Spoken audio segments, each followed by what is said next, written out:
Good morning, everyone. Before I'm starting my public speaking today, I would like to ask you one simple question. Who's in here like to set an alarm before he's going to bed? Maybe you, maybe another person in there. Sometimes we like to do it, or maybe a lot of person might do it. But when we are setting the alarms, and then the alarms, and then the time is getting to exact time when we are setting, maybe in 5:30 in the morning, or maybe 5 in the morning. And then the alarm is ring. Sometimes some people only just turn it off without even exactly or really going up from his bed. Maybe he's having a thought like, I'm just going to sleep for another 5 minutes. And maybe another 5 minutes. And then another 5 minutes. And then suddenly it reached like 7 a.m. in the morning, or maybe more than 7 a.m. in the morning. And then after that, he is feeling rushed. He don't have enough time to prepare himself. Maybe he's going to college, maybe, or going to the work site. But yet he doesn't have time to prepare himself. So he's got into rush time, the rush hour in the morning, which that thing is not good for yourself. My name is Fadila Shahandi, and today I'm going to explain you about why you should wake up early in the morning. So we are going to separate the things into 3 different reasons. The first one, if you are waking up early in the morning, you are going to have a clear mind. Imagine if you are seeing like a diamond, you are going to see a brightness, it is shining, it is clear. That is you when you are wake up early in the morning, because you have a clear mind on your thought. What I mean clear mind is, early morning is very peaceful. There are no such noisy sound yet, because there were no vehicle or something in the street. There were less than in the afternoon. So in the morning you are going to have a perception, I'm going to be like this, but the rest of the day I'm going to have maybe an amazing kickstart in the morning. I'm going to have an excellent job today. So that thing will affect the day of our life. And the second reason is we can be more productive. If we can be more productive in the morning, because we have a lot of time in the morning when we are waking up early, because in the morning when you have a lot of time, you can do a lot of activity. Maybe you are preparing your breakfast, or maybe you can take a bath first, or maybe you can read first if you are diligent enough. You're going to have the benefit from the reading, because reading in the morning can help you, and you can have a higher memorizing skill in the morning, and you can do a lot of stuff, maybe preparing the working tools, or maybe preparing for the books when you are still a student, or maybe student from one university or something. And then we are proceed to the last reason why we should wake up early in the morning. So the third reason is to be, we are going to be strong, and we are going to be disciplined. One single act may not be interpret ourselves. Maybe you are waking up early just one day, or maybe just for 2 days. I think that's not going to be beneficial for you. So, waking up early, if you are normalize yourself in waking up early in almost every day, maybe on 1 week or 2 week, you are going to feel a lot more discipline in your life. Maybe sometimes you feel sore, you feel maybe not motivated in the morning. When you have the disciplinity, you are going to be easy to finish your entire day. So that is the 3 reasons why you should wake up early. The first one is you are going to have a clear mind. The second one is to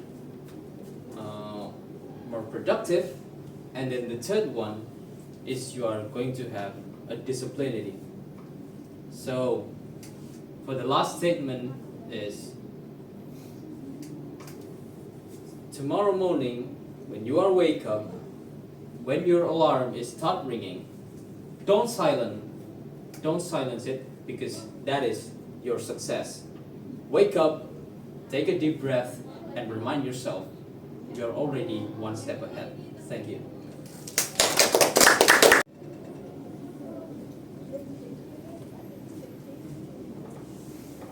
Hello everyone and good morning. I'm here to tell you about ethanol. But I want you to imagine something.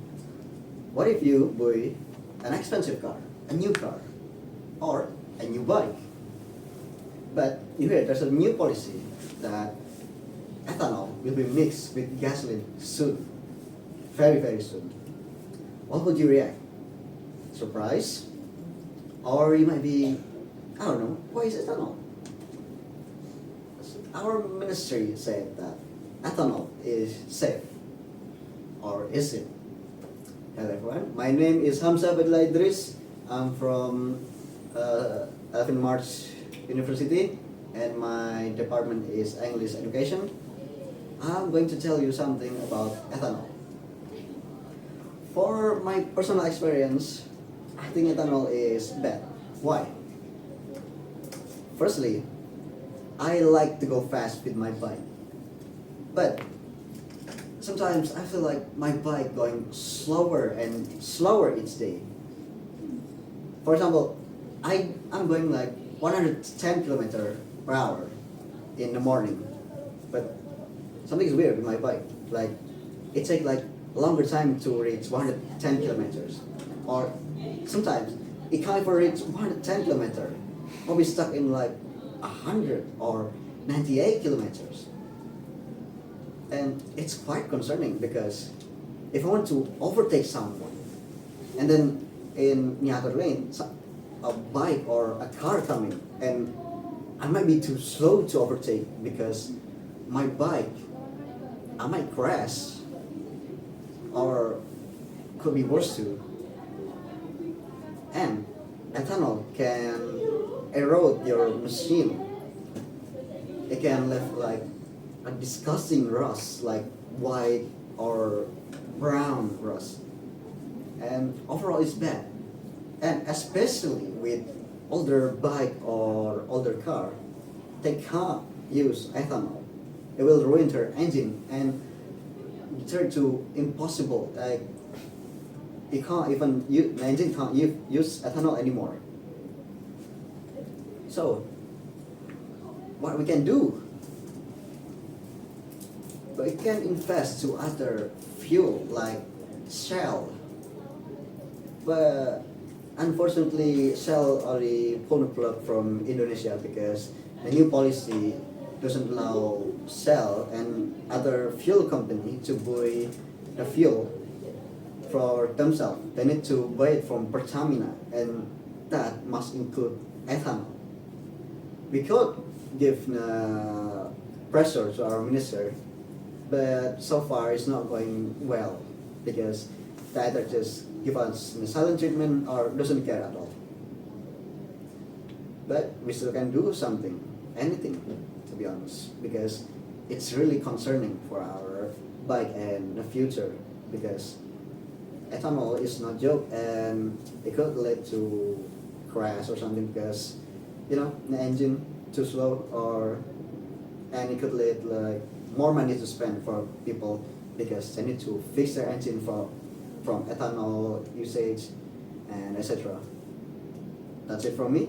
Thank you everyone. And that's it.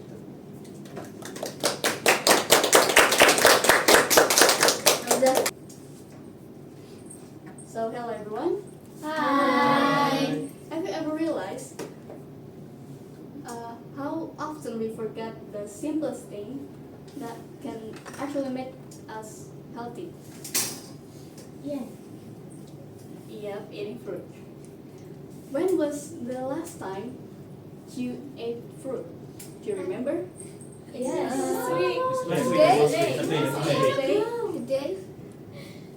So I usually complain to my teddy bear that why am I keep feeling tired and couldn't focus during my activities.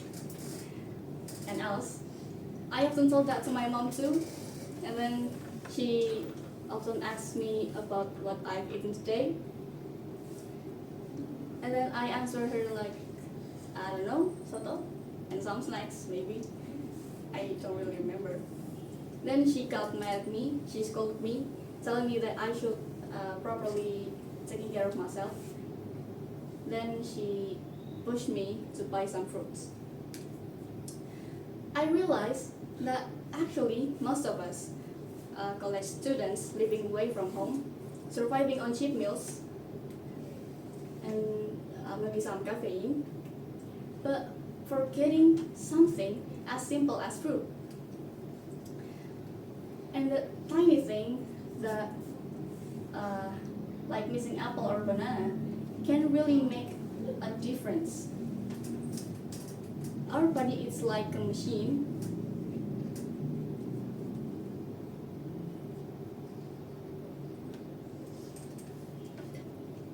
Our body is like a machine that needs a good fuel. But most of the time, we just give it like fast food, instant noodle, sugary drinks, snacks, and else. And that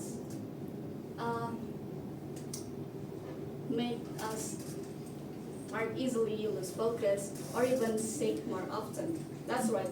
That's why fruit matters. Fruit isn't just an extra in your plate, but it's a natural source like vitamin, minerals, and fiber that can give us energy to stay healthy and even happy. Bananas, for example. Bananas can help us to improve our mood because bananas have serotonin. But still, many people think eating fruit is expensive, inconvenient, and only for people on diet.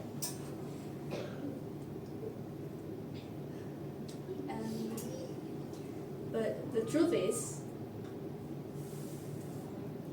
eating fruit is not about price, it's about habit. Local fruit like papaya, banana, mangoes are affordable and easy to find. The key is consistent. You can start with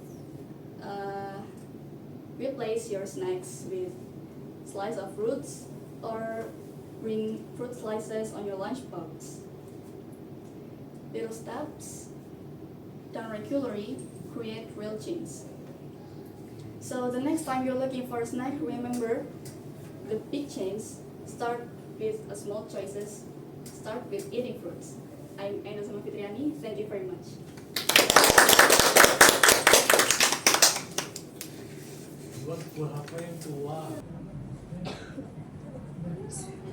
Hello, everyone.